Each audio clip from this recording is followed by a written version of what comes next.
Bata sa Tarlac, biglang nanghingi ng tulong sa isang attorney dahil nakakulong daw ang ina nito.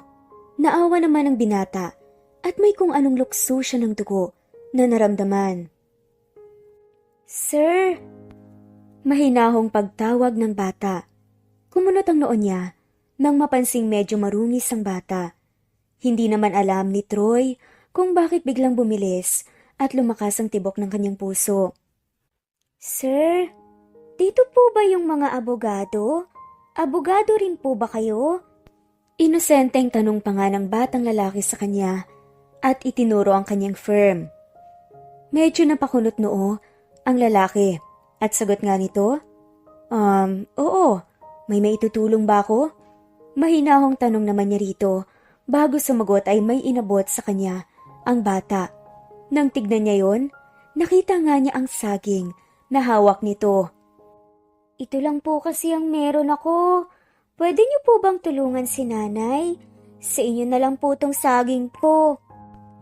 Pumunta pa po ako sa bukid para hanapin yan." Medyo mahina ang boses na wika ng bata. Bahagyang umawang ang bibig ng lalaki. Dahil sa narinig ni Troy, likas na may mabuti siyang puso, kaya agad na nakadama ng awa. "Anong pangalan mo? At ilang taon ka na?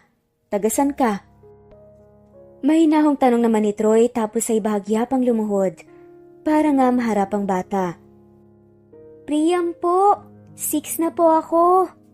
Magalang na sagot nito. Tipid na napangiti si Troy dahil sa narinig na pangalan ng bata. Kung hindi kasi siya nagkakamali, ang pangalang Priam ay ang huling hari ng Troy sa Trojan War. Pakiramdam tuloy niya kahit na papaano ay konektado sila dahil lang sa mga pangalan nila. Dagdag pa nga ng bata na tiga kabilang bayan nga siya.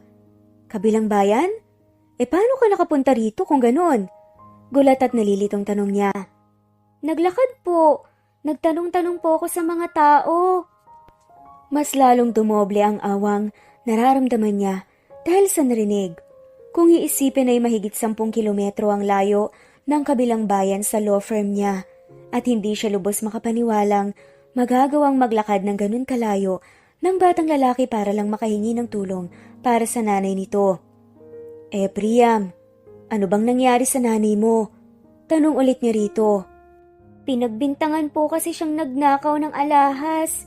Pero hindi po magnanakaw ang nanay ko. Sabi po niya sa akin, masama daw po yun kaya alam ko po na hindi po siya magnanakaw." Sagot nga ulit ng bata. Tumango naman si Troy. "Priam, naintindihan kita. Pero alam mo ba kung gaano kadelikado sa isang batang kagaya mo ang maglakad ng ganun kalayo, ha? Alam ba ng nanay mo to?" Nakakunot ang noong tanong nga niya. Bahagya namang napanguso ang bata bago umiling. "Sabi po ni nanay, wag daw po akong umalis sa bahay at doon ko na lang daw po siya hintayin. Lagi daw po akong pupuntahan ni Ate Gigi para bigyan ng pagkain. Pero namimiss ko na po kasi si nanay eh. Gusto ko na po siyang umuwi. Sobrang nag-aalala po ako para sa kanya." Magalang na sagot ng bata. Dahil sa narinig ay may isang bagay na napagtanto si Troy. Alam niyang mabuting tao rin ang nanay ng batang kausap dahil halatang mabuti ang pagpapalaki nito sa kanyang anak. Kaya naman huminga ng malalim si Troy. Bago ngumiti sa bata ay marahang tumango. "Tutulungan ko kayo ng nanay mo, Priam." Sagot niya bago tinanggap ang 2 saging na iniaabot nito kanina sa kanya. "Kumain ka na ba?" Tanong pa nga ni Troy sa bata. Marahan naman itong umiling. "Sakto, kakain na ako. Sumabay ka na sa akin kasi marami akong gustong itanong tungkol sa nanay mo. Tapos ihahatid kita sa inyo, okay?" Mababa ang boses na wika ni Troy. Nakita naman niyang masayang ngumiti ang bata bago ito tumango. Hindi maintindihan ni Troy kung bakit sobrang gaan ang loob niya rito. Kung dahil ba naaawa siya sa lagayan nito o dahil mabuti itong bata. Pero kahit na anuman ang dahilan, desidido siya na matulungan ito. Siya nga pala si Troy Santos. 32 years old na nga siya at isang abogado. Sa kasalukuyan ay nagmamay-ari siya ng isang nagsisimulang law firm sa bayan ng Tarlac. Pakiramdam niya ay ang daming bagay ang kulang sa kanyang pagkatao. Yun ay dahil sa aksidenteng kinasangkutan niya. Halos 7 years na ngang nakalipas. Nabundol daw kasi siya ng isang truck habang tumatawid sa kalsada. At dahil sa aksidenteng yun, ay nagkaroon siya ng selective amnesia kung saan nakalimutan niya ang nakaraang 3 taon ng kanyang buhay. 25 years old lang siya ng mga panahong yun at pagkagising niya sa ospital mula sa halos 1 buwang pagtulog, inakala niyang 22 years old pa lang siya. At matapos ang aksidenteng yun pakiramdam niya, ay sobrang dami nang nagbago. Sa tuwing matutulog siya, umaga man o gabi, napapanaginipan niya ang isang babae na hindi malinaw ang muka. Yung babae na sinabihan niyang mahal na mahal niya at tinugon naman yun ng babae. Ang kaso, kahit pa lumipas na ang maraming taon, hanggang ngayon ay hindi pa rin kilala o naaalala ni Troy kung sino ang babaeng yun. Hindi nga niya alam kung totoong memorya ba yun na kasama sa mga naglaho sa kanyang isip o purong imahinasyon lamang. Sa tuwing pinipilit kasi niya ang sarili na makaalala, sumasakit lang ang ulo niya. Pero ganun pa man ay gusto pa rin niyang maalala ang nawawalang 3 taon ng kanyang buhay. At ito ang dahilan kung bakit nagpasya siyang bumalik ng Tarlac, ang bayan kung saan siya lumaki, at nagkaisip. Umaasa kasi siya na malaki ang may tutulong ng lugar na to para kahit na papaano hindi na nga niya maramdaman na may kulang sa kanya. "Hello babe?" Mahinahong bati ni Troy nang sagutin ang tawag na gumising sa kanya. "Hindi mo raw kasi sinasagot ang tawag ni tita, kaya ako nang tumawag sa'yo. Gusto kanyang makausap." Agad na saad nga ng girlfriend niyang si Fatima. Tipid siyang napangiti dahil sobrang close ng babae sa mga magulang niya.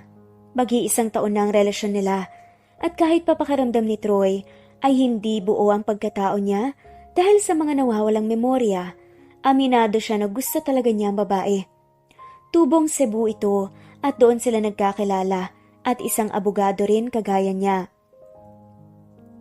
Kinabukasan, maagang nagising si Troy dahil balak nga niyang puntahan ang batang si Priam.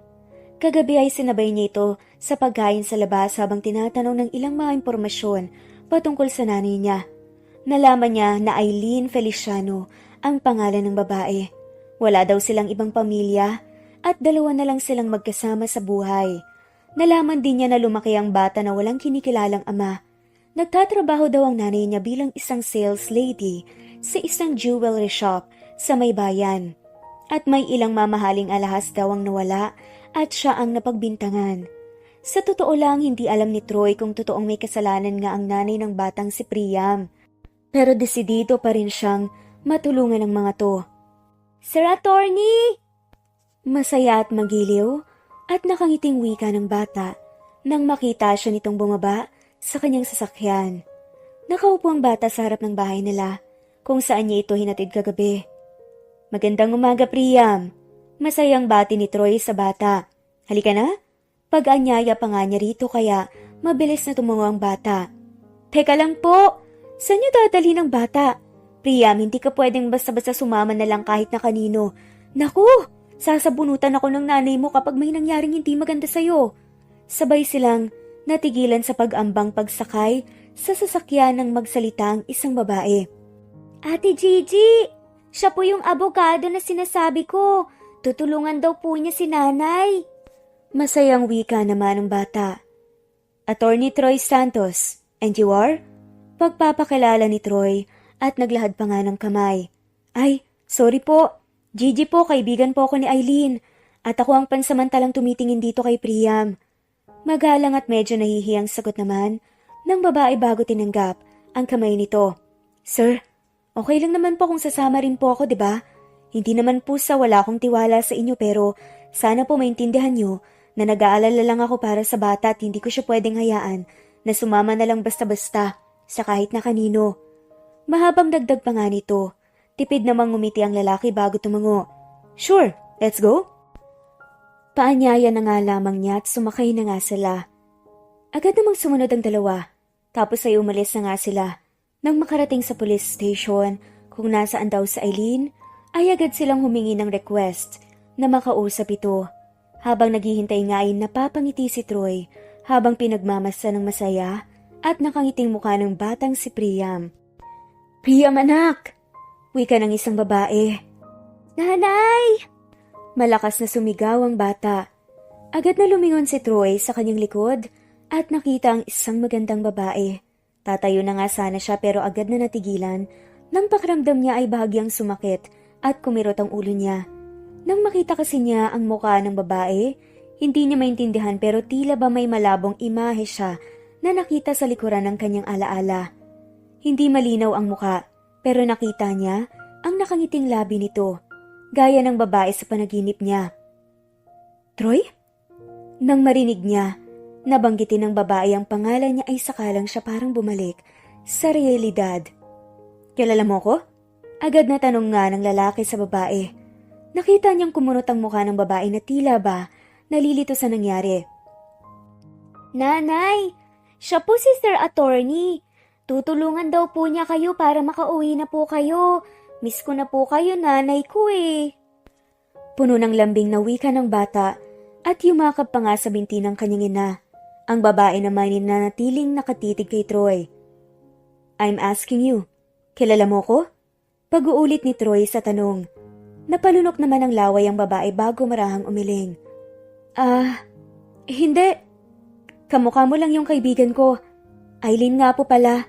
Aileen Feliciano." Nagpakilala naman ang babae at nag-abot pa nga ng kamay.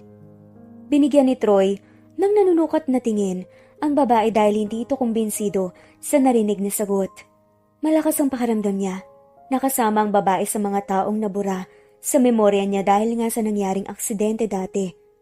Ganun pa man ay mataman na lang siyang tumango bago inabot ang kamay nito. "Attorney Troy Santos," wika pa nga niya. Agad na nag-iwas ng tingin si Aileen sa kanya at agad din itong binawi ang kamay pagkatapos nilang mag-shake hands. "Have a seat, Aileen. I want to know the whole story para alam ko kung paano kita matutulungan." Saad pa nga niya na siya namang ginawa ng babae. "So what really happened?" Tanong pa nga niya sa babae. Maglilimang taon na akong nagtatrabaho sa Lim Jewels bilang supervisor. At alam ko na may babae si Mr. Lim, yung boss ko. Andrew Lim ang buong pangalan niya. Mary Quinto naman ang pangalan ng babae niya. Lagi rin kasing nagpupunta sa shop ang babae niya para mamili ng mga alahas kung minsan. Nung araw na pinagbintangan ako, siya lang ang customer namin. Nakita sa CCTV na siya ang kumuha ng alahas pero ako ang pinagbintangan ni Mr. Lim. Ayaw kasi niya na makulong ang babae niya at mas lalong ayaw niyang malaman ng asawa niya na may babae nga siya. Mahabang pagkukwento naman ni Aileen.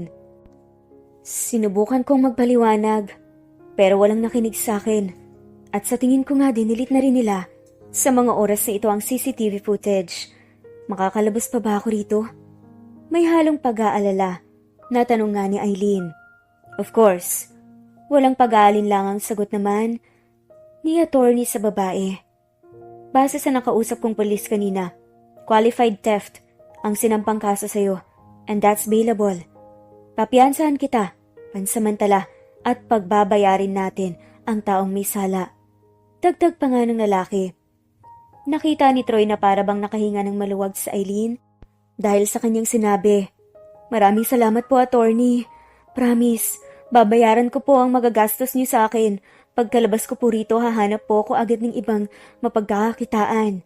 Wika naman ng babae. "Hindi ako ang dapat mong pasalamatan. You have a good son, Aileen. You raised him well." Wika nga ni Troy sabay lingon sa batang si Priam. Ano pong ibig niyong sabihin, attorney?" Nalilitong tanong naman ng babae. "Naku, bes. Sorry talaga." Pagsabat naman ni Gigi. "Kahapon kasi, pagkaalis ko para magtrabaho, hindi ko alam na umalis pala tong si Priam. Pagka-uwi ko ng hapon, ayun, wala pa siya.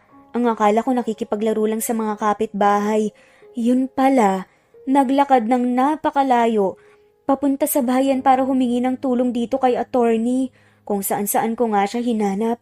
Pagbalik ko sa bahay niyo ng mga bandang 9:00, noon doon siya. Sabi niya, hinatid daw siya ni attorney pa uwi. Sorry ulit, Bes, ha. Mahabang paliwanag pa nga nito. Sorry po, nanay.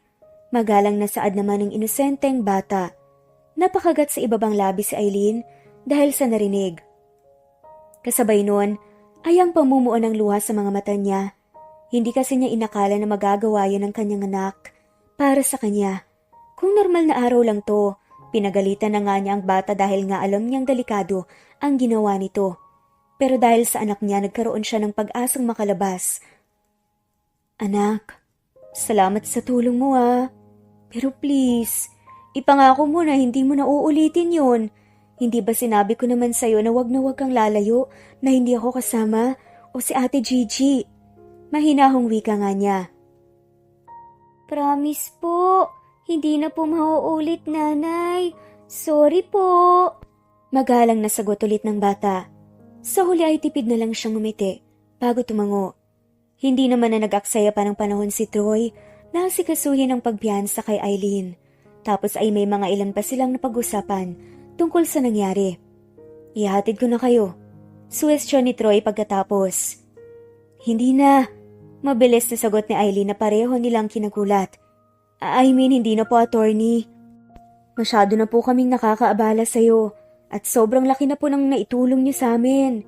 Agad na pagbawi pa nga nito. Muli ay matamang pinagmasdan ng lalaki si Eileen.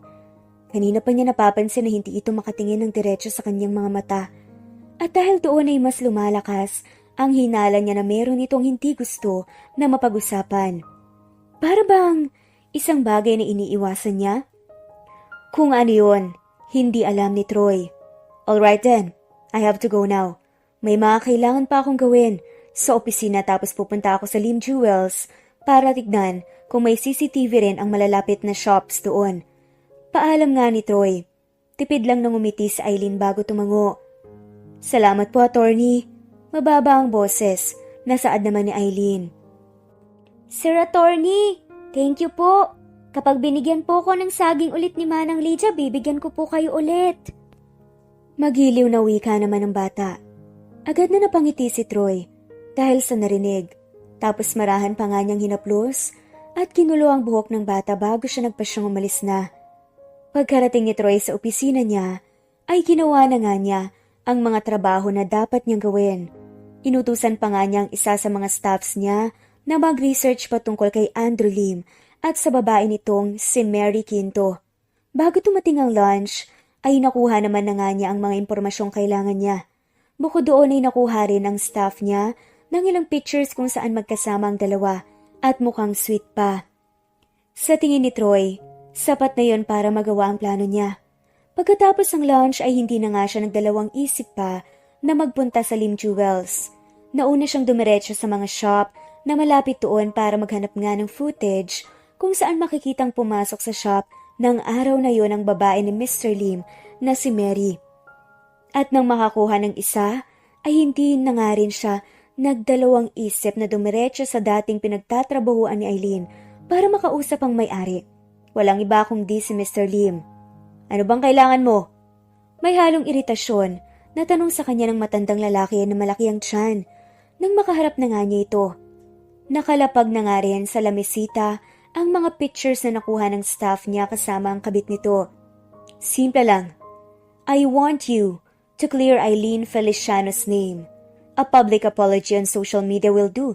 Bayaran mo rin ang pinagpiansa ko sa kanya. Maging ang back pay niya. Galit nga na saad ni Troy. Imagine, halos 5 taon na nga siyang nagtatrabaho sa inyo, pero nagawa niyo yun sa kanya? Sinayang niyo ang isang mabuting tao na kagaya niya. You just lost a good employee, Mr. Lim. Dagdag pa nga ng lalaki. Magnanakaw ang babaeng yun. Sagot naman ng lalaki. Agad na nakadama ng iritasyon si Troy dahil sa narinig.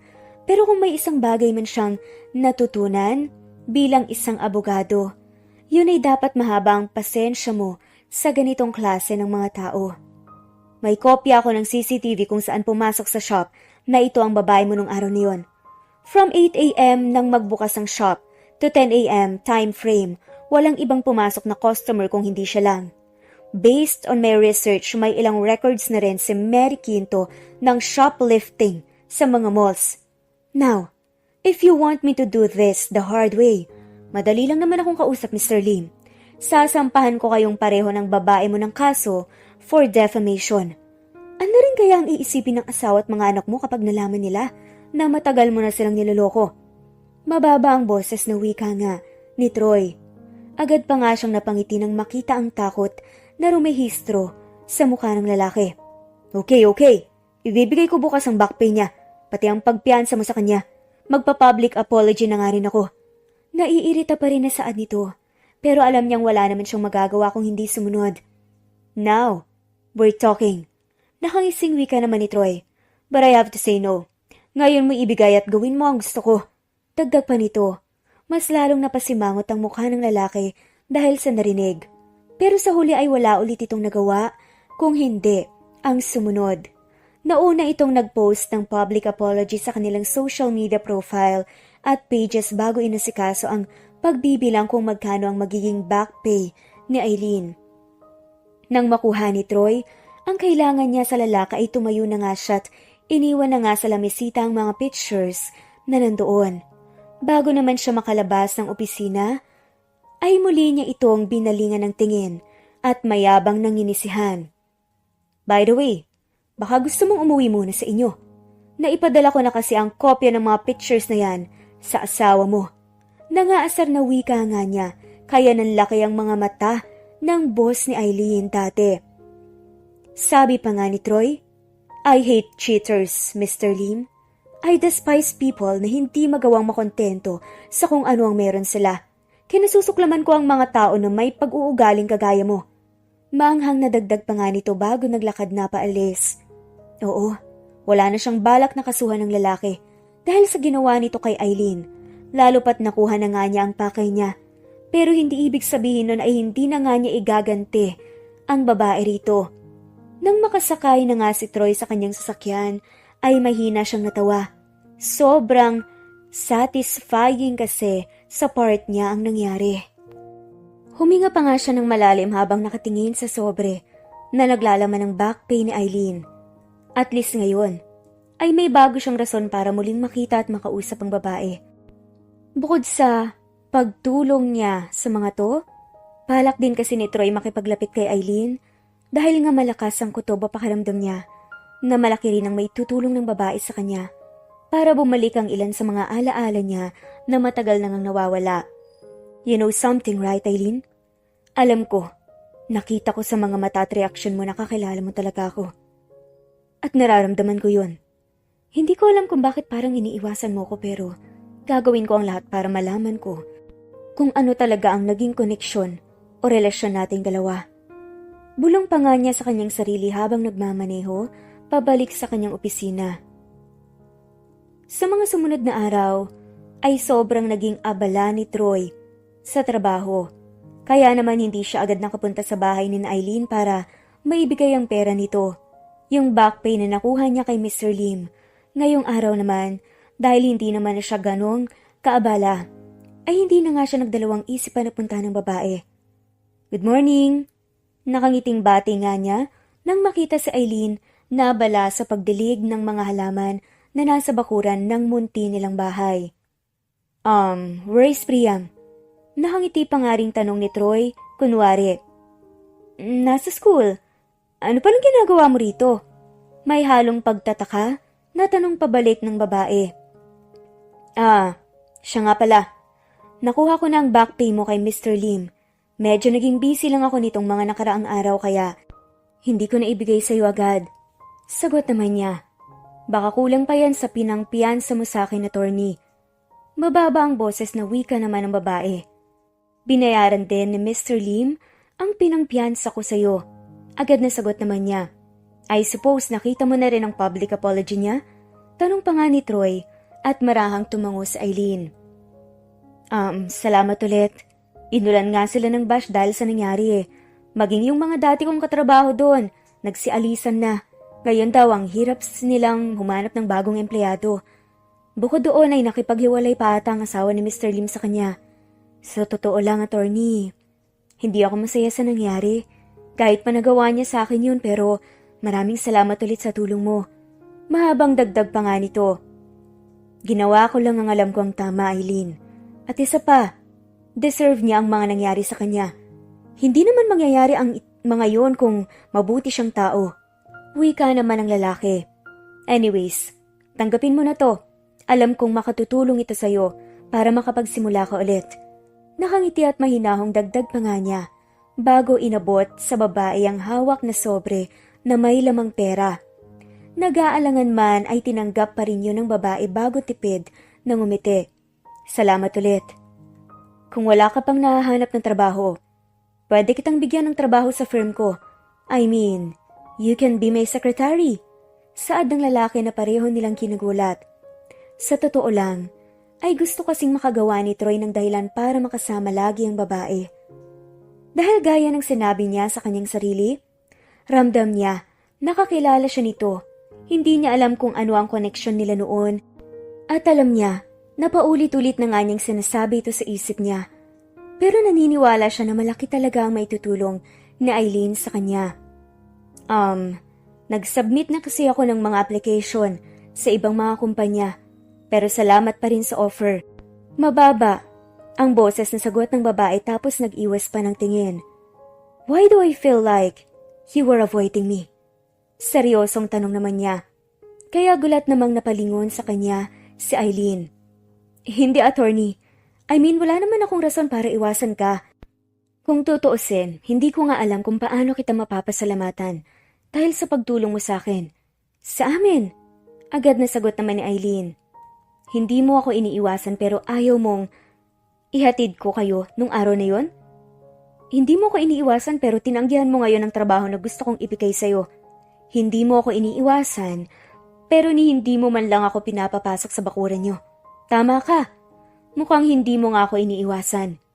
Mahinahong sarcastic na sabi ng lalaki at napangiwi. Sa kanya napagtantong nakatayo pa nga pala ito sa labas ng maliit na gate ng bahay nila. Look, Aileen, pakiramdam ko talaga ay kakilala mo ko. Pakiramdam ko nagkakilala na tayo dati. So kung may nagawa man ako sa'yo noon na hindi maganda, pasensya na. But can't we be friends? Malumanay ang boses na sad pa nga ni Troy. Hindi pa tayo magkakilala noon, attorney. Gaya ng sinabi ko, kahuwig at kapangalan mo lang pala yung kaibigan ko. Sagot naman ng babae tapos ay nag-iwas na naman ito ng tingin. Kaya agad na nahalata ito ni Troy na nagsisinungaling siya.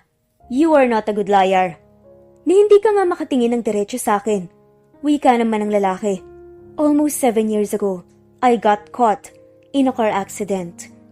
Pagkukwento pa nga niya at hindi nakaligtas sa kanyang paningin ang gulat na rumehistro sa mukha ng babae kahit pa hindi ito nakatingin sa kanya.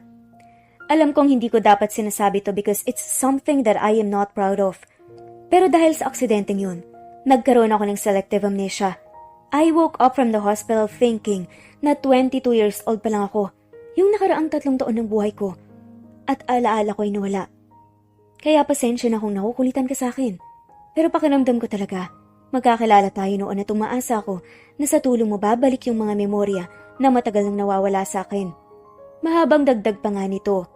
Sunod-sunod na paglunok naman ng laway ang ginawa ni Aileen. Hindi siya makapaniwala sa narinig mula sa lalaki. Oo, aminado siya sa sarili niya na kilala niya ang lalaki hindi lang basta kilala, kung hindi kilalang kilala. Aminado siya na iniiwasan nga niya ito. Hindi naman kasi niya inakala na pagkatapos ng halos 7 taon, muli silang magkikita. Sino nga ba si Troy sa buhay niya? Well, siya lang naman ang lalaking nangako sa kanya na mamahalin siya habang buhay. Siya ang lalaking nangako sa kanya na sasamahan siya bumuo ng sarili nilang pamilya at sabay nilang aabutin ang mga pangarap nila sa buhay. May isang araw na nagpaalam ito sa kanya. Napapasyalan daw nito sa Cebu ang mga magulang niya. Pero yung araw din na yun ang huli nilang pagkikita. Pagkatapos kasi noon, ay tila ba isa itong bula na bigla na lamang naglaho. Kaya sobrang nakakagulat sa parte niya na muling nakita ang lalaki at mas lalong nakakagulat ang marinig mula dito na may selective amnesia nga ito. Gusto mong marinig ang totoo? Seryosong tanong ni Aileen sa lalaki. Nakita niya na tila ba nagliwanag ang mukha ng lalaki bago mabilis na tumango. Napabuntong hininga naman sa Eileen bago malungkot na ngumiti. Ako lang naman yung babae na pinangakuan mo ng kasal. Ako, yung babaeng pinangakuan mo na mamahalin mo habang buhay at sasamahan sa kahit na anong hirap. Pero bigla ka nalang nawala. Mahigit 2 taon tayo, Troy. Pero sa isang iglap nawala at nasayang ang lahat. May halong pait na wika nito. Nakita ni Eileen kung paano umawang ang bibig ng lalaki dahil sa narinig. Si Troy naman ay hindi makapaniwala. Ang inakala kasi niya ay basta kakilala o kaibigan lang niyang babae. Ngayon, ay malinaw na sa kanya kung bakit tila ba iniiwasan siya ng babae. Ang tagal kong nabuhay na may dalang galit at sama ng loob sa'yo. Pero bigla kang bumalik at tinulungan ako. Tapos ngayon, alam ko na ang rason kung bakit nawala ka. Dahil na-aksidente ka at nagka-amnesia. At aminado rin ako na nawala ang mga galit na yon. Pero Troy, sana maintindihan mo rin kung bakit gusto kong umiwas. Dahil kahit pa valid, ang reason mo hindi pa rin naging madali ang lahat. Nandun pa rin yung sakit. At masyado na kasing maraming mga nagbago nitong mga nakaraang taon. Mahaba pero mahina ang boses. Nadagdag pa nga ni Eileen. I understand. Mahinang sagot naman ni Troy. Tapos marahan pang tumango. I'm really sorry if I caused you pain. May halong panlulumo na dagdag pa nga nito. Buntis ako nun, Troy. Naluluhang wika pa nga ni Eileen. Kaya mas dumoble pa ang gulat sa reaksyon ng lalaki. Ang sabi mo, ilang araw ka lang mawawala. Ang sabi mo pagkabalik mo, magpapakasal tayo. Pero lumipas ang ilang linggo at buwan, hindi ka na bumalik. Para akong tanga na ang tagal naghintay. Sinubukan pa kitang puntahan at hanapin sa Cebu kahit na hindi ko alam kung saan magsisimula.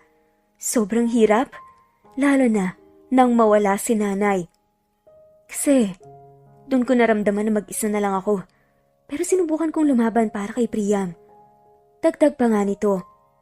Kahit pa alam na nga niya ang rason ng lalaki, sa tuwing binabalikan niya ang mga nangyari at ang lahat ng hirap na pinagdaanan niya sa mga nakaraang taon, ay sobra pa rin siyang nasasaktan. Oo, nawala na ang galit niya sa lalaki pero nasasaktan pa rin siya tuwing naaalala ang past. Anak ko si Priam? Mahina ang boses pero gulat at hindi makapaniwalang tanong naman ni Troy. Mariing napapikit sa Eileen habang ang mga luha ay walang tigil ang pagtulo. Tapos pilit pa itong tumango bilang tugon sa tanong ng lalaki. Agad namang hindi lamusan ni Troy ang mukha gamit ang kanyang kamay. Naniniwala siya na mapaglaro ang tadhana. Pero hindi niya inakala na labis pa sa labis ang mga nakaligtaan niya dahil sa mga unfair na larong ito. Hindi mo kailangan maniwala kung ayaw mo. Sagot naman ni Eileen. Pagpuputol naman ni Troy, naniniwala ako sa'yo. Nung gabing pinuntahan ako ni Priam, hindi ko alam pero biglang bumilis at lumakas ang tibok ng puso ko. Tapos sobrang gaan ng loob ko sa kanya. Ang akala ko sa mga pelikula at libro lang nangyayari ang ganito. Pero sa tingin ko, yun ang tinatawag nilang lukso ng dugo. At naniniwala ko sa iyo, Eileen. Puno ng sinseridad, nadagdag pa nga niya habang titig na titig sa maamo at magandang mukha ng babae na ngayon ay lumuluha pa rin. Hindi ko alam ang mga hirap na pinagdaanan mo. Pero kahit na, hindi ko intensyong iwan ka nun. Gusto ko pa rin humingi ng sorry. Right now, I want to do anything and everything to make things right. Gusto kong gawin ng lahat para bumalik yung mga nawalang memorya sa akin. Para maayos natin to. Wika ulit niya. Wala naman na tayong dapat ayusin pa kasi maayos ang lahat, diba? Seryosong sabi naman sa kanya ng babae. Kung gusto mong sumailalim sa paternity test, okay lang. Hayaan din kitang maging ama kay Priam pero gaya ng sinabi ko, masyado nang maraming nagbago nitong mga nakaraang taon. Pwede tayong maging magkaibigan, pero hanggang doon na lang yun. Malumanay ang boses, nadagdag pa nga niya. Tipid na ngumiti si Eileen sa lalaki bago pinunasan ang luha sa kanyang mga mata. Hindi naman maintindihan ni Troy kung bakit may parte sa puso niya ang bahagyang nakadama ng kirot dahil sa narinig. Pero naiintindihan naman niya sa Eileen. Tama naman kasi ito na masyado na ngang maraming mga nagbago nitong nakaraang mga taon. Sa ngayon, okay na ang ganito sa kanya. Basta alam niya na makikita at makakausap pa rin niya ang mga ito. Maging ang batang si Priam na hindi niya inakalang anak pala niya. Lumipas pa ang mga araw at naging maayos naman ang lahat. Kahit paayaw na sana ni Troy ay wala siyang magagawa kung hindi ang sundin ang gusto ni Eileen. Na sumailalim sa paternity test. Hindi raw kasi nito gustong isipin niya na nagsisinungaling siya kahit pa hindi naman talaga niya yon iniisip. At 99.9% match ang resulta. Walang duda, anak nga niya ang batang si Priam. Nang formal na pinakilala ni Eileen si Troy kay Priam bilang ama nito, agad na umiyak ang bata. Ilang minuto nga itong hindi napatahan at walang ibang ginawa kundi ang yumakap lang ng mahigpit sa lalaki. Maging si Troy ay naging emosyonal ng mga sandaling yun at pagkatapos naman nun ay wala nga siyang ibang ginawa kung hindi ang bumawi sa bata. Alam naman niya na hindi na nga niya maibabalik pa ang mga oras pero alam din niya na may magagawa pa nga siya para bumawi at maging isang mabuting ama kay Priam. Tatay, meron po akong star na bigay ni teacher. Very good daw po kasi ako sa homework. Masayang pagkukwento ng batang si Priam sa kanya. Isang gabi nang pasyalan niyang muli ito sa bahay nila. Talaga? Ang galing naman ng baby namin na yan. Anong gusto mong reward? Gusto mo pasyal ulit tayo sa mall bukas? Puno ng lambing na tanong niya rito. Opo, tatay! Magiliw na sagot naman ng batang si Priam. Sa tuwing may pagkakataon ay pinapasyal niya si Priam dahil nga gusto talaga niyang bumawi rito.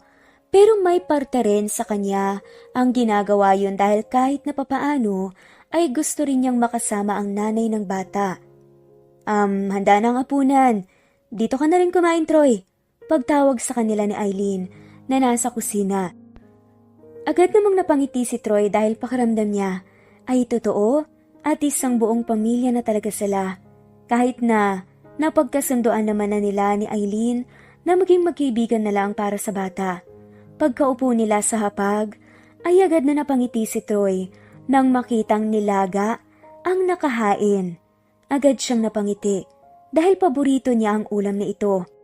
Paborito ko to. Nakangating pagkukwento pa nga niya sa babae. Bahagya namang itong napalingon sa kanya bago tumango. Alam ko, ang tanging naisagot nga niya. Bahagya namang napangusa si Troy nang maalala ang sinabi ni Eileen sa kanya na mahigit 2 taon nga palang naging sila. Kaya hindi imposible na kilalang kilala siya ng babae at marami itong alam tungkol sa kanya. Kaya naman napangiti na nga lamang ito nang ma-realize niya na baka nga kaya ganito ang niluto ni Eileen dahil alam niyang paborito niya to.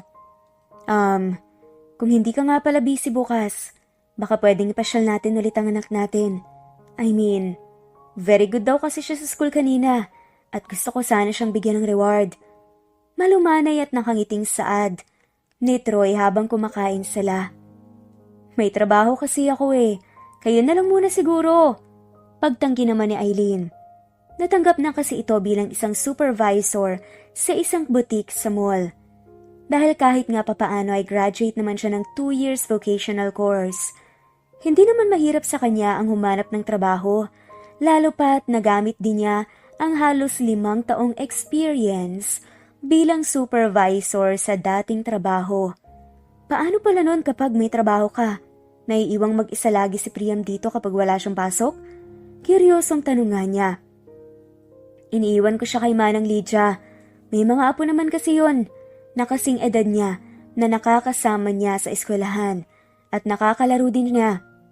Hindi naman makulit ang magulong bata na si Priam, kaya madali lang siyang alagaan. Paliwanag ng babae kaya marahan na nga lamang siyang tumango. Kung asawa mo lang ako, pinatigil na kita sa trabaho. Wala sa sariling wika nga ni Troy. Sabay pa nga silang natigilan at nagkatitigan dahil doon. Hindi kasi imposible na maging mag-asawa nga sila kung hindi lang nagkaroon ng amnesia si Troy. Halata rin sa kanilang pareho ang gulat.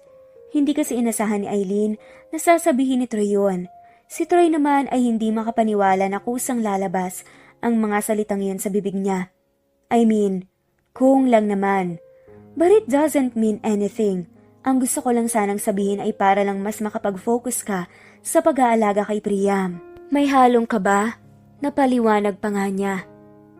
Ramdam ni Troy ang mabilis at malakas sa pagtibok ng puso niya dahil nga sa kaba.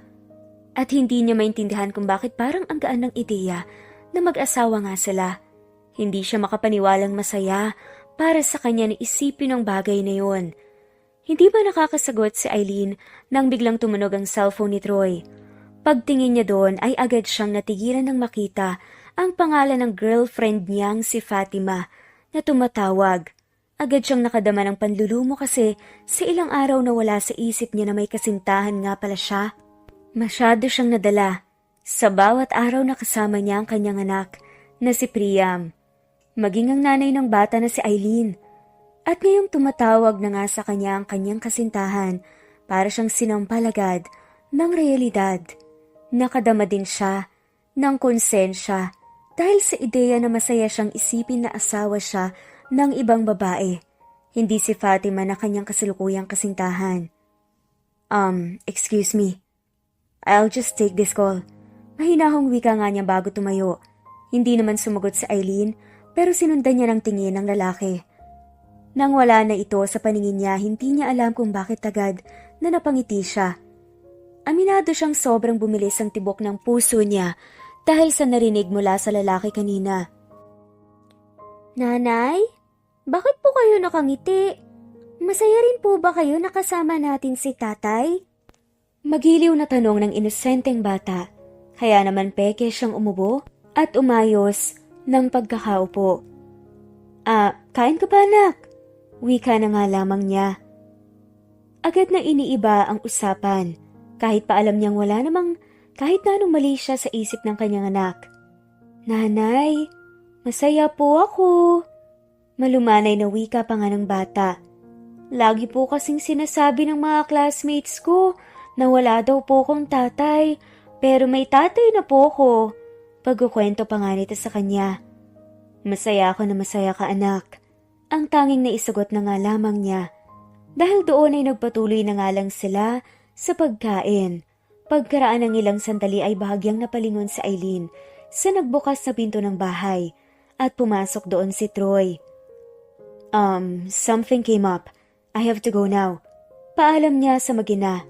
I'm sorry anak pero babawi si tatay sa'yo bukas, okay? Puno ng lambing na wika nga nito sa bata. Marahan pa nga itong yumuko at hinalikan niya ito sa noo. Mag-iingat ka. Mahinahong saad naman ni Eileen. Medyo gulat na napalingon si Troy sa kanya dahil doon. Tapos ay may ngiti pang ang sumilay sa labi ng lalaki na para bang masaya dahil sa narinig. Mag-iingat din kayo ng anak natin dito. Kapag may kumatok na hindi nyo kakalala, huwag niyong pagbubuksan ng pinto, okay? Paalala pa nga niya. Bahagya namang napanguso ang babae dahil sa narinig. I'll see you both tomorrow. Dagdag pa nga nito at hindi alam ni Eileen kung siya lang ba ang nag-iisip pero may halong lambing ang pagsabi ng lalaki. Nang makaalis na nga si Troy, ay agad na napahawak si Eileen sa dibdib niya. Kung nasaan ang kanyang parteng puso, sobrang bilis at lakas pa rin kasi ng tibok noon. Natatandaan niya na huling beses itong naipadama ng lalaki sa kanya noong inaya siya nitong magpakasal. Halos 7 taon nang nakakalipas. Siyang may gusto na maging magkaibigan na lang sila ni Troy dahil nga totoo naman ang sinabi niya na masyado ng maraming nagbago. Kaya hindi niya maintindihan kung bakit ganito na naman ang nararamdaman niya ngayon. Pagkatapos kumain ay nagligpit na nga si Eileen. Tapos ay hinilamusan na nga rin niya ang anak para makapagpahinga na nga sila. At nang gabing yon ay hindi rin agad na nakatulog si Eileen. Patuloy pa rin kasing ginugulo ni Troy ang isip niya sa hindi niya malamang dahilan. Bye Ma'am Eileen! See you tomorrow! Nakangiting wika ng isa sa mga katrabaho ni Eileen. Isang hapon nang pauwi nga sila at tapos na nga sa trabaho. Mag-iingat kayo! Eileen! Bahagya pa nga siyang napalingon sa lalaking tumawag sa kanya nang makalabas nga sa mall tapos ay binigyan niya ito ng tipid ng ngiti. Sir Jake! Ano po ngatin? Tatanungin lang sana kita kung kumusta ang trabaho. Hindi ka ba binibigyan ng sakit ng ulo ng mga empleyado natin? Nakangiting saad nito. Sa mahigit isang linggo na nakilala at nakatrabaho niyang lalaki, wala itong ibang pinakita sa kanya, maging sa iba pang mga katrabaho nila, kundi ang kabutihan. Naging totoo rin sa Eileen sa interview. Sinabi niya sa lalaki na napagbintangan nga siyang magnanakaw kaya siya umalis sa dating trabaho. Ganun pa man ay pinagkatiwalaan pa rin siya ni Jake. Sa totoo lang medyo mahirap mag-adjust, lalo na ang daming mga trabaho na hindi ko naman ginagawa dati. Pero alam ko naman na walang madali sa mundo, lahat kailangan paghirapan. Saka nasasanay naman po ako. Magalang na sagot nga ni Eileen. I'm glad na nag-e-enjoy ka sa ginagawa mo, saad ng lalaki. Nang biglang, Eileen. Hindi na nakasagot pa si Eileen sa sinabi ni Jake nang may isang pamilyar na boses na tumawag muli sa kanya. Paglingon niya ay medyo nagulat siya nang makita si Troy na parenteng nakatayo at nakasandal sa kotse habang buhat ang anak nilang si Priam. Kanina ka pa namin hinihintay ng anak natin. May pagkamasungit na saad pa nga nito, kaya agad na pangiwi si Eileen. Wait, I didn't know na may asawa ka na pala. I mean, it doesn't matter pero hindi mo lang nabanggit sa interview. Wika naman ni Jake. Hindi ko siya asawa, Sir Jake, pero siya ang tatay ng anak kong si Priam. Mahinahong sagot naman ng babae. Oh, okay. Sagot na nga lamang ng lalaki sa kanya. Anyways, kung may mga kailangan ka magsabi ka lang, okay? Paalala pa nga nito sa kanya kaya muli na nga lang siyang tumango. I have to go now, Eileen. I'll just see you tomorrow. Paalam pa ng lalaki tapos ay naglakad na nga paalis. Nang medyo makalayo na nga ito, ay hindi naman na nagdalawang isip pa si Eileen. Nalapitan ng magama. Anong ginagawa niyo rito? Tanong niya kay Troy. Pagkalapit niya sa mga ito. Kanina pa kami nandito. Hindi ba't sinabi ko na ipapasyal ko ang anak natin? May pagkamasungit naman na sagot ng lalaki. Agad na naguluhan si Eileen kasi hindi niya maintindihan kung bakit bad trip ito. Boyfriend mo yun? Tanong pa nga nito sa kanya. Si Sir Jake? Hindi ah. Agad naman na sagot ni Eileen. May boyfriend po kayo, Nay? Inosenteng tanong naman ng batang si Priam. Hindi po ba dapat si tatay lang ang boyfriend niyo, nanay? Dagdag pa nga nito kaya literal siyang napanganga. Nak, walang boyfriend si nanay. Agad na sagot naman niya bago tinignan ng masama si Troy na ngayon ay napapangisi na. Gusto niyang singhalan ito at sabihin kung ano-ano kasing sinasabi niya sa harap ng bata. Pero hindi niya ginawa kasi hindi naman niya gusto na mas tumagal pa ang usapan tungkol dito. Let's go? Ang nakangising wika naman ni Troy bago isinakay sa backseat ang batang si Priam. Napabuntong hininga na nga lamang siya sa huli at sasakay na nga sana sa backseat pero agad na natigilan nang muling magsalita ang lalaki. Hindi ako taxi driver, Eileen. Sumakay ka sa front seat. Giit nga nito. Bahagyaan na lang siyang napanguso bago sinunod ang utos ng lalaki. Teka, may bipolar disorder ka ba? Tanong nga nito. Ha? Nalilitong tanong naman ng lalaki pabalik. Bigla ka na lang kasing nagsusungit na parang bad trip ka. Tapos mayabang na nagngingisi na parang nangaasar. Tapos magsusungit na naman. Ano ba talagang problema mo, Troy? Nalilitong tanong ni Eileen. Lah, hindi ako bad trip at nagsusungit ah. Ganito lang talaga ako. Pagdadahilan naman ni Troy. Nagkibit balikat na nga lamang sa Eileen. At hindi na nga nakipagtalo pa. Habang nasa biyahe sila, pauwi ay nakangiting nakikinig si Eileen sa mga kwento ng anak nila patungkol sa mga ginawa nilang magama sa buong araw. Ito kasi ata ang isa sa mga bagay na hindi pagsasawaan ni Eileen, ang makinig sa mga kwento at kahit paanong sinasabi ng anak niya. Lalo pat alam niya na darating ang araw na tatanda rin ito't magkakamuwang na sa mundo. Alam niya na kapag nangyari yun, ay mamimiss niya ang pagiging inosente at medyo makulit nito. Eileen, can I ask you a favor? Mahinahong tanong ni Troy sa kanya. Kinagabihan habang pareho silang nagpapahangin sa terasa ng bahay. Katatapos lang nila halos kumain ng hapunan. Ang batang si Priam naman ay nasa sala at abala sa mga bagong laruan na binili para sa kanya ni Troy. Ano yun? Mahinahong sagot ni Aileen. Wala kang pasok bukas, hindi ba? Tanong ng lalaki. Marahan naman siyang tumango habang nasa school si Priam. Pwede mo ba akong samahang puntahan yung mga lugar na madalas nating puntahan dati?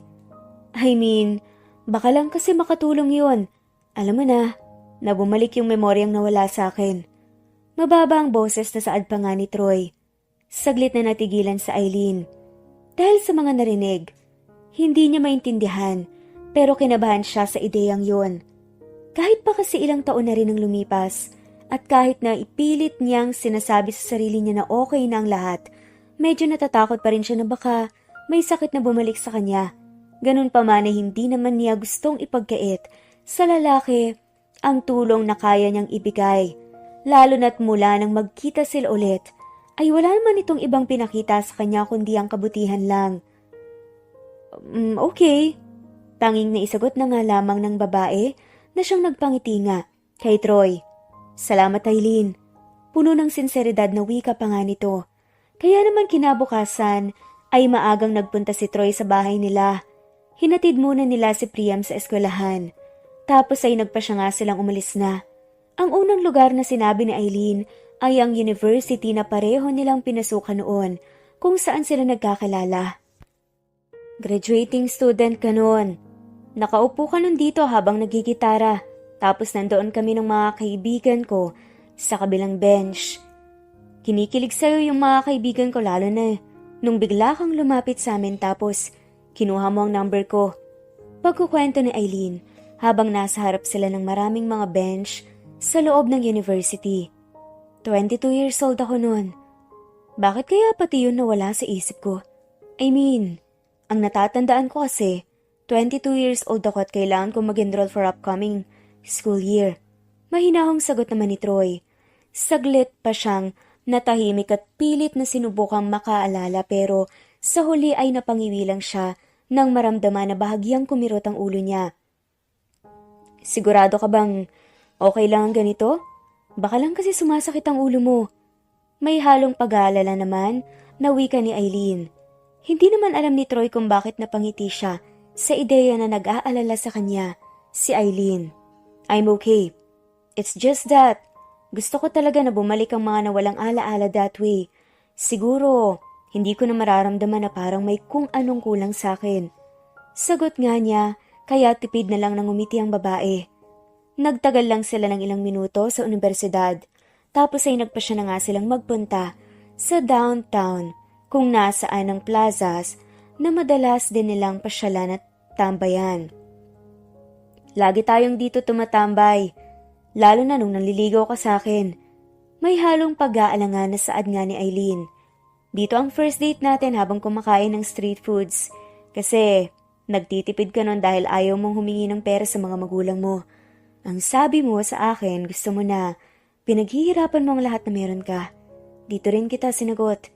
Dito mo ako unang beses na nakitang umiyak. Nang mawala sa amin ni nanay si tatay dahil inatake to sa puso. Dito ulit ako umiyak habang yakap mo ko ng pagkaraan ng ilang buwan. Nalaman namin na may brain tumor si nanay. Mababa ang boses at may halong lungkot na saad ni Aileen. Takot na takot ako noon kasi ilang buwan pa lang mula nang mawala sa amin si tatay. Pero kasama kita rito at pinapalakas mong loob ko. Ikaw ang nagsabi sa akin na hindi mawawala si nanay sa akin. Nagagaling siya na makikita pa niya tayong ikasal at bumuo ng sarili nating pamilya. Na makikita pa niya ang mga magiging apo niya sa atin. Mahina ang boses na kwento nga nito. I'm sorry. May halong panlulumo naman na wika ng lalaki. Pilit namang umiti si Aileen bago umiling. Ano ka ba? Hindi mo kailangang humingi ng sorry. Tsaka, matagal na rin naman ang mga nangyari. Wala na sa akin yun. Pagsisinungaling niya. Napagtanto kasi niya agad na nandito sila para subukang tulungan si Troy na makaalala. Hindi para alalahanin niya mismo ang mga hirap at sakit na pinagdaanan niya. Ang kaso ay konektado ang dalawang yun. Kaya kahit na ayaw niya sana, ay kusang bumabalik ang lahat sa kanya. pagka-graduate mo. Habang nasa law school ka, dahil nga sabi mo pangarap mong maging abogado, may isang gabi, hinintay kita rito at dito ko sinabi sa'yo na buntis ako. Pagkukwento ni Eileen, dito sa mismong pwestong ito, sa harap ng simbahan. Yun din ang gabing, nag-propose ako sa'yo. Pagputol ni Troy, sa sasabihin ng babae. Hindi niya alam kung bakit biglang bumalik sa likod nang alaala niya ang tungkol sa bagay na yun. Gulat namang napalingon sa Eileen sa kanya dahil doon. Aray! Daing pa nga ni Troy at agad na napahawak sa ulo niya. Mariin siyang napapikit at napaupo sa malamig na sahig dahil sa sobrang sakit. Troy, okay ka lang? Puno ng pag-aalala na tanong nga ni Eileen at agad na dinaluhan. Si Troy na ngayon ay halos namimilipit na sa sakit. Sabi ko naman kasi sa iyo hindi magandang idea to. Hindi mo dapat pinipilit na makaalala kung hindi mo kaya. Aligagang saad pa nga niya. Alam ni Eileen kung ano ba ang dapat gawin. Sobra siyang nag-aalala na makita si Troy na hindi na halatang sobrang nasasaktan. Pero pagkaraan ng ilang minuto, ay narinig niya ang mahinang paghikbi ng lalaki. Agad na natigilan sa Eileen ng marahan nitong magangat nang tingin sa kanya. Bahagyang umawang ang bibig niya nang makita ang malungkot na mukha ni Troy, habang ang mga luha ay walang tigil sa pag-agos mula sa kanyang mga mata. Walang singsing, kaya gumawa ako gamit ang straw nung palamig na iniinom natin. Dito ako nangako sa'yo na bubuo tayo ng sariling pamilya. Naalagaan ko kayo ng magiging anak natin. Napapangalanan natin siyang Priam. Puno ng lungkot na wika ni Troy at napahagulgol na naman. Oh gosh, I missed you a lot. Umiiyak na saad nito. I'm sorry, Eileen. I'm really sorry. Patuloy sa pag-iyak na saad ni Troy at halos lumuhod na nga rin siya sa harap ng babae. Tama nga siya. Sa tulong ni Eileen ay babalik ang mga nawalang ala-ala niya. Hindi niya alam kung paano nangyari pero parang isang milagro na bumalik na lang ang lahat ng memorya niya. Dito sa plaza na to, sa harap ng malaking simbahan siya nagbitaw ng maraming pangako sa babae. Mga pangakong hindi niya nagawa dahil naging madamot sa kanila ang tadhana. At kahit pa hindi niya ginusto ang mga nangyari, labis pa rin siyang nakakadama ng konsensya dahil ngayong malinaw na nga sa kanyang lahat. Alam niya na hindi nga biro ang mga pinagdaraanan ng dating kasintahan. Nangako ako na aalagaan kita at ang magiging anak natin.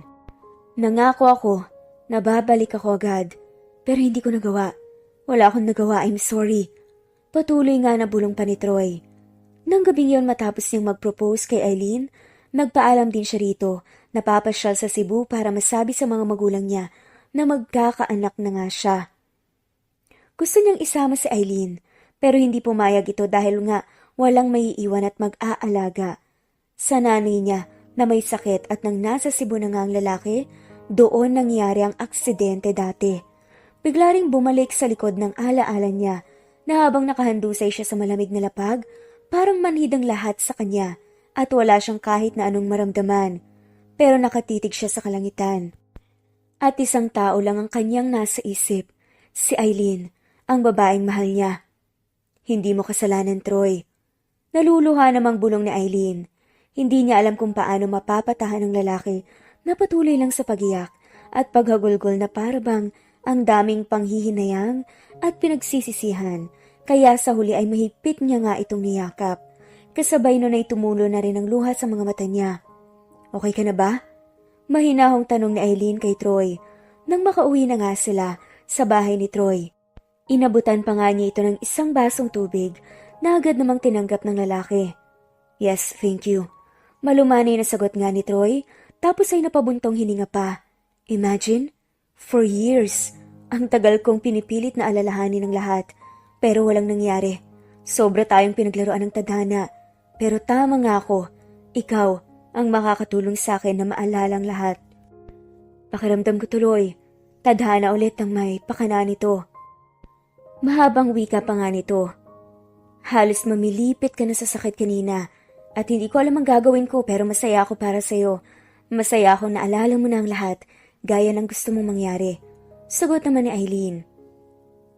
Aileen, alam kong paulit-ulit na, pero sorry sa mga bagay na hindi ko nagawa para sa'yo, para sa inyo ng anak natin. Sorry kung wala ako sa tabi mo nung mga panahon na kailangan mo ko. Tama ka, hindi natin parehong ginusto ang mga nangyari but for some reasons I still feel bad. Nanlulumo na wika nga ni Troy. But I want to make things right, Aileen. Gusto kong bumawi sa'yo, sa inyo ni Priam.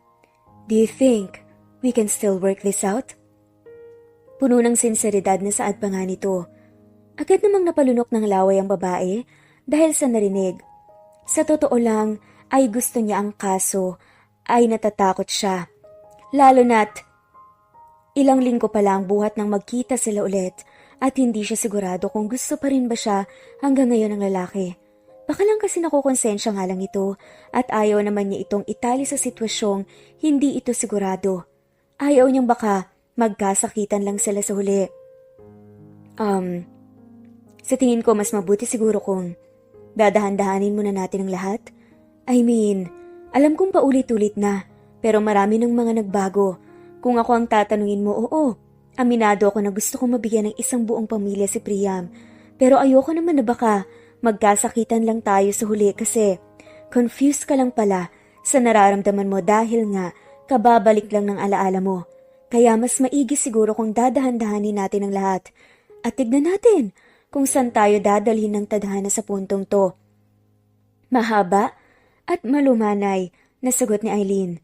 Dahil doon ay agad na napangiti ang lalaki bago marahang tumango. You're still the same old you, Aileen. Yung tao na selfless at ganito kaganda akong mag-isip at hindi nagte-take advantage ng ibang tao. Sagot nga ni Troy. Tama ka. Alam kong may mga kailangan pa tayong ayusin sa mga buhay natin lalo na ako. Sorry kung padalos-dalos akong mag-isip. Dagdag pa nga ni Troy. Biglang naalala ni Troy ang kasalukuyan niyang kasintahan na si Fatima. Aminado siya na attracted dito sa babae kaya nito niligawan noon. At kahit pa madalas ay pareho silang busy, naging okay naman ang relasyon nila. Sobra tuloy siyang nanlumo sa ideya na may masasaktan siya sa sitwasyong to. Halika na, sunduin na natin ang anak natin. Nakangiti at malumanay na pag-anyaya ni Troy kay Aileen. Tipid namang ngumiti ang babae bago marahang tumango bilang pagsang-ayon. Sabay silang tumayo mula sa sofa at takmang maglalakad na nga sana palabas pero pareho ring natigilan nang biglang magbukas ang pinto. Gulat na gulat si Troy nang makita si Fatima. Si Aileen naman ay kumunot ang noo nang makita ang reaksyon ng lalaki. Fatima, what are you doing here? Hindi ba't sinabi kong papasyalan kita? Oh, may bisita ka pala.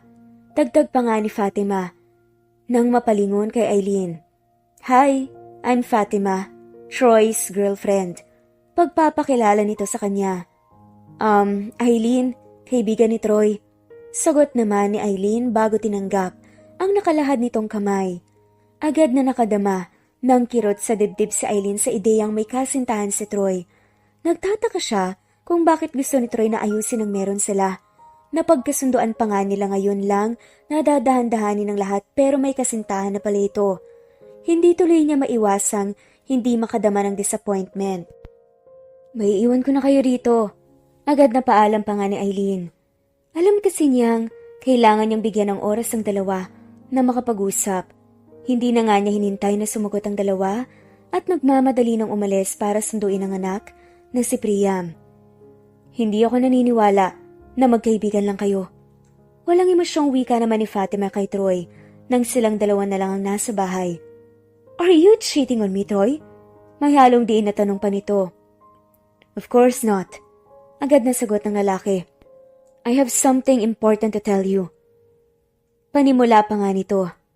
Go ahead, I'm listening. Sagot ng babae. Natila iniisip pa rin na niloloko siya ni Troy. Hindi naman siguro sekreto sa'yo na nagkaroon ako ng selective amnesia dahil sa aksidenteng kinasangkutan ko noon, di ba? Aniya kaya marahang tumango ang babae. Yun ang rason kung bakit ako bumalik dito. Pakiramdam ko kasi may kulang sa akin at hindi ako buo. Gusto kong maalala ang lahat. Dagdag nga niya. Just go straight to the point, Troy. Ano bang gusto mong sabihin? May halong frustration na wika ng babae. May isang gabing, nalapitan ako ng isang batang lalaki nang isara ko na ang firm. He asked for my help kasi napagbintangan daw ang mama niya na magnanakaw. Si Priam, anak siya ni Eileen. Nang magkita kami ni Eileen, nakita ko ang gulat sa reaksyon niya. And so, I asked for her help. Nalaman kong girlfriend ko pala siya bago ako umuwi ng Cebu, bago ako na-aksidente at mawala ng alaala. Agad na napasinghap si Fatima. At yung bata, he is my son. Bago ako bumalik sa Cebu, inaya akong magpakasal si Eileen dahil nagdadalang tao siya at mahal ko siya. Nangako ko sa kanya na aalagaan ko siya maging ang anak namin, na babalik ako agad, pero hindi ko nagawa dahil nga sa aksidente. For years na buhay akong walang idea. May naiwan pala akong tao rito na may anak pala ako, and I remember everything now. Medyo emosyonal na dagdag pa nga nito. I'm so sorry, Fat. Hindi ko gustong saktan ka, pero alam ko na kailangan kong sabihin ang totoo sa'yo kasi hindi ko gusto na maging unfair. Wika pa nga nito. Nakita niya kung paano mariing napapikit ang babae bago pilit na ngumiti at tumango. Nung mga panahong nililigawan mo ko, alam kong may kulang. Kahit nang maging tayo na, ramdam ko naman na may kulang pa rin. Sabi mo dahil yun sa mga alaalang nawawala sa'yo, kaya sinubukan ko pa rin. But you know what? Sa tingin ko pakiramdam mo may kulang talaga sa'yo. Dahil sa kanya. Dahil sa kanila ng anak mo. Kasi kahit pa nakalimot ka. Heto, wika ng babae at itinuro ang dibdib ni Troy. Ito, hindi makalimot. May pilit na inaalala o naaalala ang puso mo. Dagdag pa nga nito. Napalunok ng laway si Troy. We've been together for almost a year, Troy. Pero hindi ka naging unfair sa akin. You treated me well and I'm very grateful for that. Mabuti kang tao kaya alam kong deserve mong sumaya. Wika pa nga ng babae bago siya nito binigyan ng tipid ng ngiti. Let's break up, Troy? Pabulong na saad nito. Hindi naman makasagot si Troy. Alam niya na nasasaktan si Fatima pero hindi niya sinasadya at hiyang-hiya siya sa sarili niya. Tandaan mo, nawala ka man ng ilang taon sa buhay ng anak niyo pero marami ka pang taon para makasama siya. Do everything to make them happy and wish you all the best. Emosyonal na saad pa nga ng babae. Napalunok ng laway si Troy nang lumapit sa kanya ito at niyakap siya nito ng mahigpit. I'm really sorry, Fat. Nanlulumo nga na wika ni Troy. You don't have to say sorry, Troy. Hindi mo naman kasalanan ng mga nangyari. Pinaglaruan kayo ng tadhana pero tadhana rin ang gumawa ng paraan para magkita ulit. Sa dami ng tao sa Tarlac, ikaw pa talaga ang nilapitan ng bata na anak mo na pala? Ikaw pa ang nahingan niya ng tulong. And that means something. Sagot naman ni Fatima. Agad na nakadama ng pagkamangha si Troy dahil sa narinig. Likas na mabuting tao talaga si Fatima. Matalino ito at madaling makaintindi ng kahit na anong sitwasyon. Kaya sobra talaga siyang nahihiya dahil alam niya na nasasaktan ito ngayon dahil sa kanya. At least, ako ang nakipag-break sa'yo at hindi ikaw ang nang iwan sa akin. Pagbibiro pa nga ng babae bago kumawala sa last hug nila.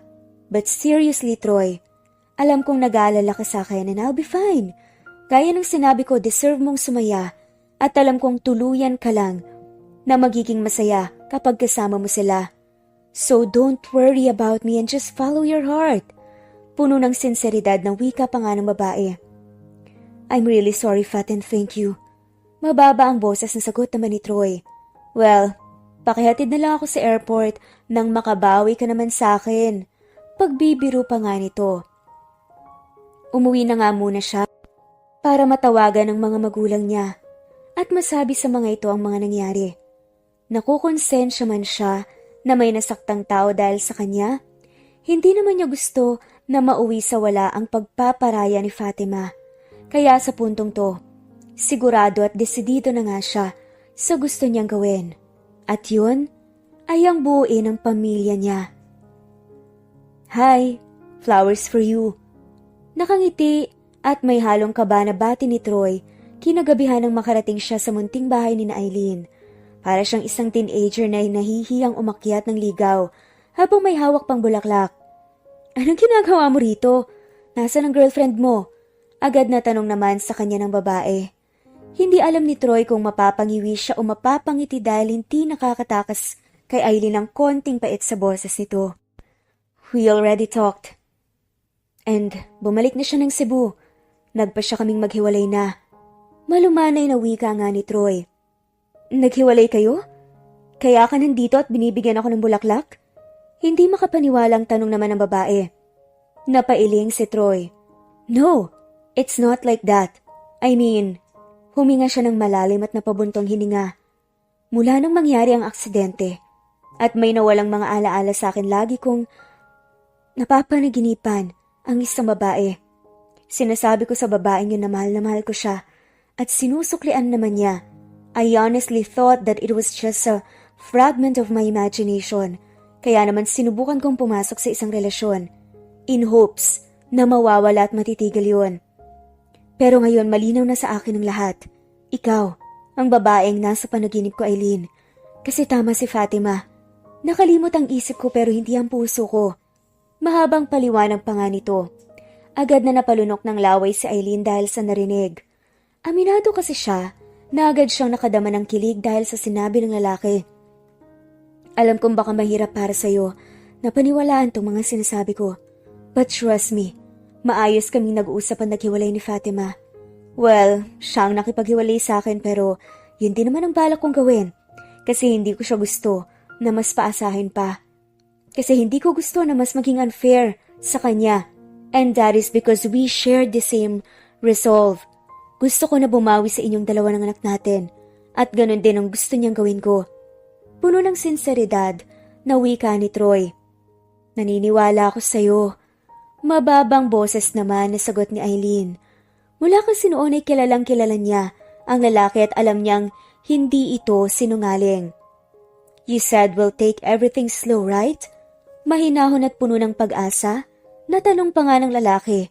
Bahagya namang napanguso si Eileen bago tumango. "Kung ganoon magsimula tayo ulit. Liligawan kita." May halong lambing na dagdag pa nga nito. "Hindi ba parang ang tanda na natin para sa ligaw-ligaw na yan?" Tanong naman ni Eileen. Agad namang napangiti si Troy. "Eh di sagutin mo na ako agad, tapos magpakasal na tayo agad." Sagot naman ni Troy kaya agad siyang napangiwi. Pero mahina na lang ding natawa sa huli. "Baliw, hindi yun ang ibig kong sabihin. I mean, hindi mo na kailangang manligaw. Tignan na lang natin kung saan tayo dadalhin ng tadhana sa puntong to. May anak na nga tayo, 'di ba?" Paliwanag ni Eileen. "Hindi ko rin alam kung saan tayo dadalhin ng tadhana. Pero isa lang ang sigurado ko. Gusto kitang dalhin sa simbahan at pakasalan. Mula noon at hanggang ngayon, ganun pa rin. At gusto ko kayong dalhin ng anak natin sa bahay ko. Yung bahay na matatawag nating sa atin. Kung saan magiging isang buong pamilya tayo." Puno ng lambing na sagot naman ito. Napakagat na nga lamang sa ibabang labis si Eileen. Dala ng labis na kilig na nararamdaman tapos ay hindi na nga siya nakasagot. Dahil para siyang natameme dahil sa kaharutan ng lalaki. Pero masaya siya. Naging maayos naman ang mga sumunod na araw. Nagulat si Troy nang biglang umuwi sa Tarlac ang mga magulang niya, na parehong hindi makapaniwalang may apo na pala sila. Humingi rin ng sorry ang dalawa kay Eileen kasi wala rin siyang ideya na may naiwang tao si Troy noon dito. Pero sinabi ni Eileen na okay lang ang lahat dahil nga wala namang kahit na sino ang may gusto sa mga nangyari. Kaya naman sa huli, emosyonal man ay naging maayos at masaya pa rin ang pagkikilala ng lahat. Labis na natuwa ang mga magulang ni Troy nang makilala na nila ang kanilang panganay na apo. "Ma, Pa, kailan po ba kayo uuwi sa Cebu? Akala ko po busy kayo sa business natin." Nakakunot noon na tanong ni Troy sa mga magulang. Habang kasama nga ang anak na si Priam na kumakain ng chocolate. "Aba, kung papayag kayong isama namin si Priam, edi uuwi na kami kaagad." Pagbibiro pa nga ng mama niya. "Akala ko ba nililigawan mo pa ulit sa Eileen, anak? Ayaw mo nun? Mas marami kang oras na masolo siya kasi nandito kami ng mama mo para bantayan ang anak niyo. Nakangising wika naman ng papa niya. Saglit na natahimik si Troy dahil sa narinig. Tapos ay napangiti at marahang tumango.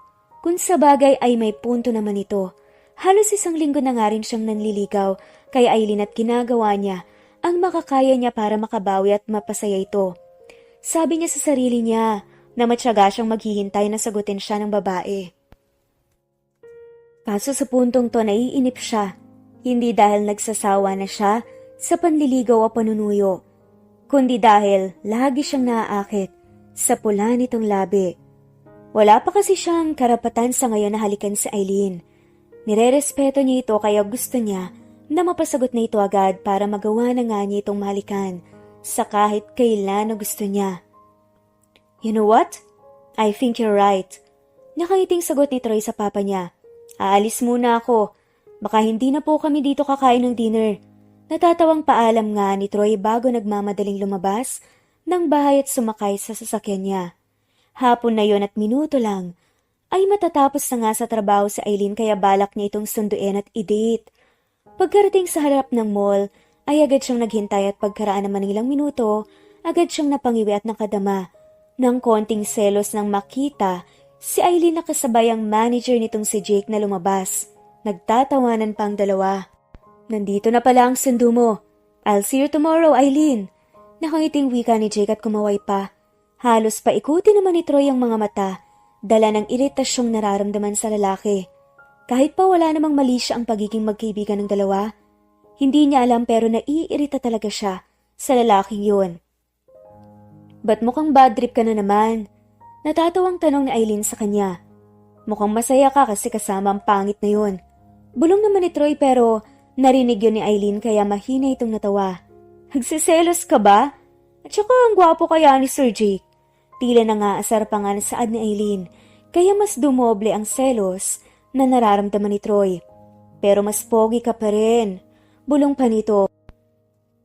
Gulat na napalingon si Troy kay Aileen dahil sa huling sinabi nito. Sa isang iglap agad na nawala ang selos at inis na nararamdaman niya at napalitan ng kilig at kakaibang saya sa pakiramdam.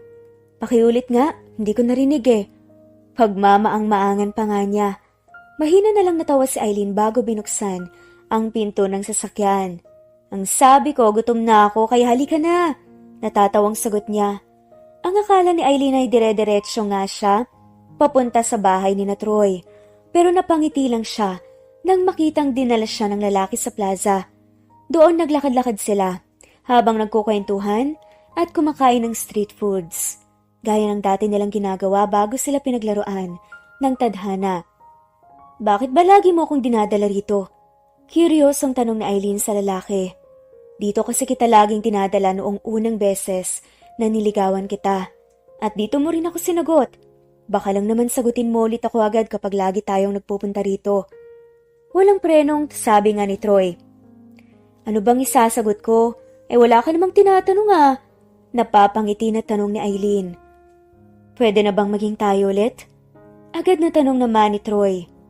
Sagutin mo na ako please. Gusto ko lang kasing magkaroon ulit ng karapatan na magselos. Gusto kong magkaroon ng karapatan na halikan at yakapin ka. Puno ng pagsusumamo na wika ng lalaki. Hindi naman tayo naghiwalay noon eh. Pinaglaruan lang tayo at pinaghiwalay. Pero tayong dalawa? Hindi naman tayo nag-break, diba? Pero kung dyan gaganong loob mo, oo na, pumapayag na akong maging tayo ulit. Nakangiti pero may halong kaba na sagot naman ni Aileen. Agad na natigilan si Troy sa paglalakad dahil sa narinig. Gulat pa siyang napalingon sa babae na ngayon ay nakangiti lang sa kanya. At nang mapagtanto na seryoso ang babae, hindi na nga niya napigilan na hindi mapasigaw dala ng labis na tuwang nararamdaman. May ilang mga tao pa nga ang napalingon sa gawin nila, pero hindi na nila pinansin pa yun. Mabilis kasing yumuko si Troy para mahalikan ng labi ni Aileen na ilang linggo na nga rin niyang pinagpapantasyahan. Thank you for giving us another chance, Aileen. Pangako, sa puntong to, hindi na tayo magpapabiktima. Gagawin ko ang lahat para magawa at matupad ang mga pangako ko sa iyo noon na hindi natupad ngayon. At sa puntong to, hinding-hindi na tayo magkakalayo pa. Emosyonal na bulong pa nga ni Troy pagkalas ng mga labi nila. Alam ko na kasasagot mo lang sa akin at alam ko rin, masyadong mabilis ang mga pangyayari, pero masyadong mahaba ang halos 7 taon na hindi ko kayo nakasama ng anak natin, Aileen. At ayaw ko lang mag-aksaya pa ng oras. Wika pa nga ng lalaki, kaya agad na kumunot ang noo ni Aileen at naguluhan sa narinig.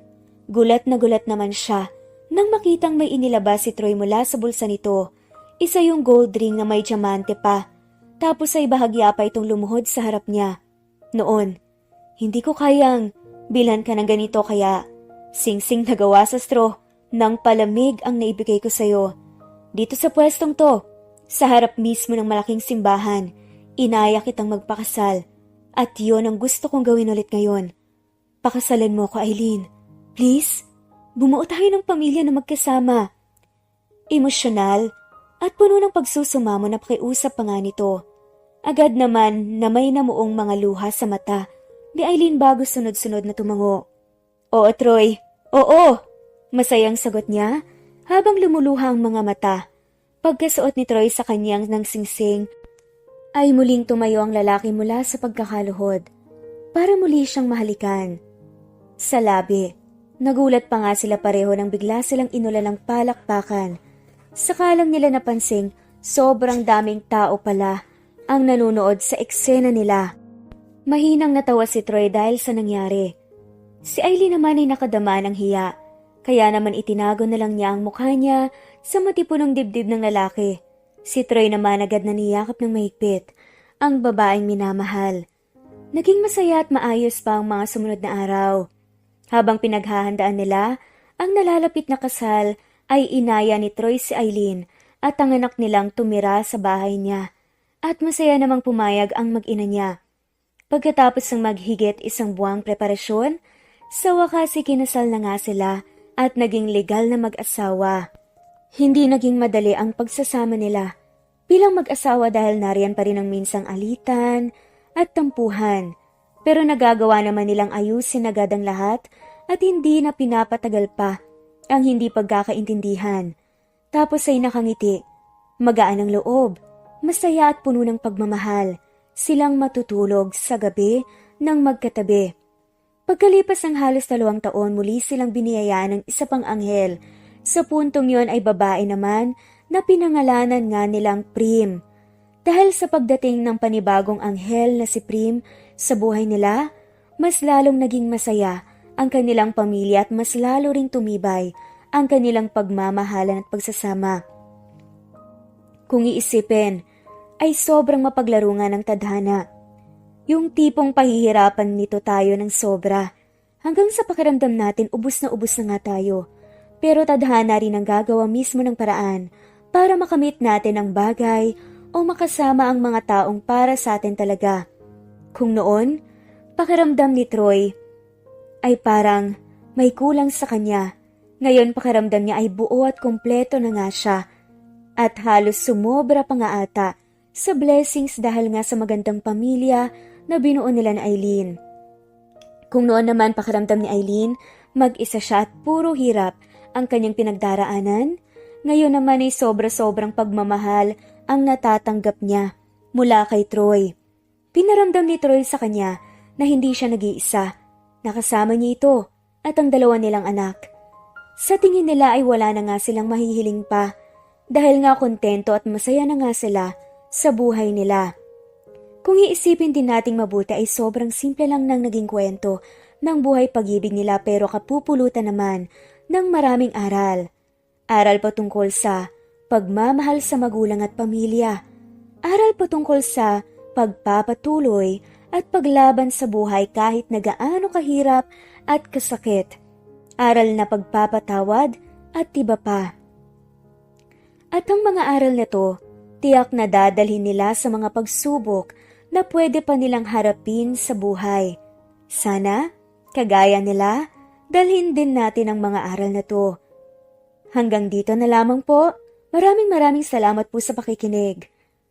At shoutout po sa mga sumusunod.